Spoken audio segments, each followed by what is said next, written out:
Hello everyone, this video is about current electricity part 2 for class 10th, brought to you by Tranquil Science. Our motto is to learn more and grow more. Let's talk about first of all the Ohm's law. Ohm's law is named after his inventor name Ohms. According to Ohms, the current flowing in a conductor is directly proportional to the potential difference across the end, provided that the physical conditions and the temperature remain constant. So he concluded that V is directly proportional to I, or if we remove the proportion sign, he inserted a constant substance, that is a R, known as a resistance. So he formulated V is equal to IR, or we can say I is equal to V upon R and R is equal to V upon I. So we can remember this formula in a simple common day-to-day life example. For example, we can learn it as very important rabbit. In Ohm's law, we talked about V is equal to IR. So this R is known as a resistance, and this resistance depends on some factors. Resistance is directly proportional to the length of conductor as given in the figure. Resistance is inversely proportional to the area of cross section of the conductor as this shown in this figure. So we can conclude that R is directly proportional to the L upon A. If we remove this proportion sign, we have to place the constant known as a rho. This rho is known as a resistivity. So we can formulate resistivity is equal to resistance into area of cross section upon the length of the conductor. This resistivity is shown by the Greek symbol known as rho, and its SI unit is ohm meter.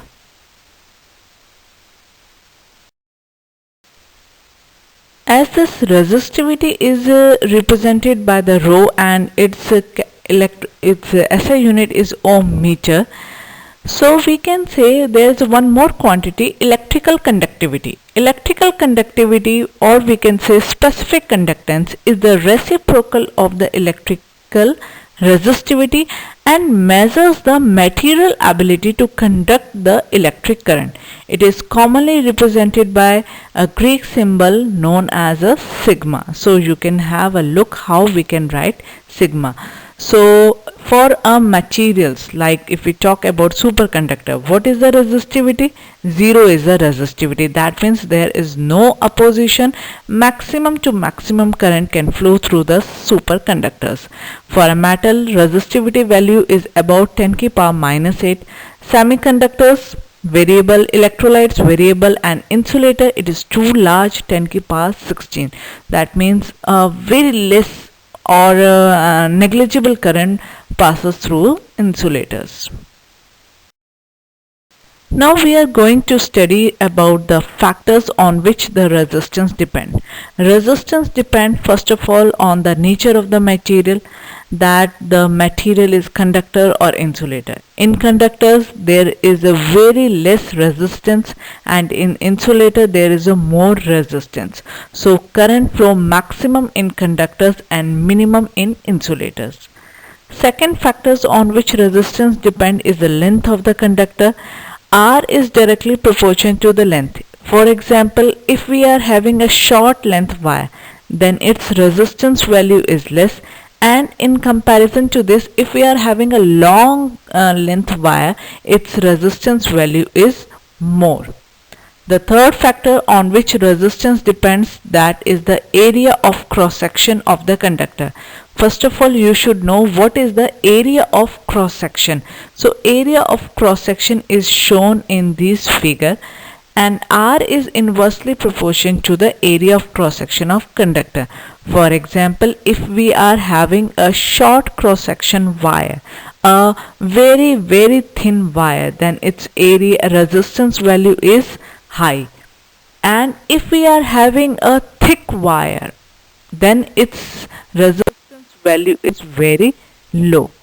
And the big question which comes in our mind is that how the resistance and resistivity differs in a conductor. Like all copper wires, irrespective of their shapes, size, have approximately the same resistivity. As we can look over the picture, there are number of copper wires of different cross section, but the resistivity is same in all those copper wire. A long thin copper wire has much larger resistance than a thick short copper wire. Every metal has its own characteristic, that means resistivity. For example, resistivity of rubber is different from the resistivity of copper. Resistivity of rubber is far larger than the copper. So we can conclude that resistivity depends on the nature of the substance. For example, it's all same for a copper substance, it's all same for a rubber substance, it's all same for a particular metal. But resistance differ according to the length and the area of cross section of that material. The last topic we are going to study is the verification of the Ohm's law, but we require the following things for our experiment. For example, we require wires, ammeter is required for measuring current, rheostat is required for providing variable resistance, voltmeter for measuring the potential difference, resistance box for applying the appropriate resistance in the circuit. So, for verifying the Ohm's law, we have to plot this circuit. We have to connect one battery along with the key, and this is connected to the rheostat. Rheostat one end is connected to the resistance box. Resistance box is connected in parallel to the voltmeter, and this is connected with the ammeter in series. So this kind of setup is required for the verification of the Ohm's law. By setting up all this experimental requirement for setting up this kind of circuit, we start observing our reading.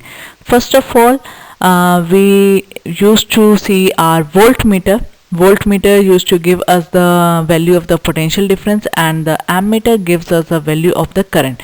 So for example, if we note down, at one point voltmeter shows us the reading of a 3 volt. At the same time, ammeter shows us the reading of 1.5 ammeter. So we can write V upon I is equal to 3 upon 1.5, that gives us the value of 2.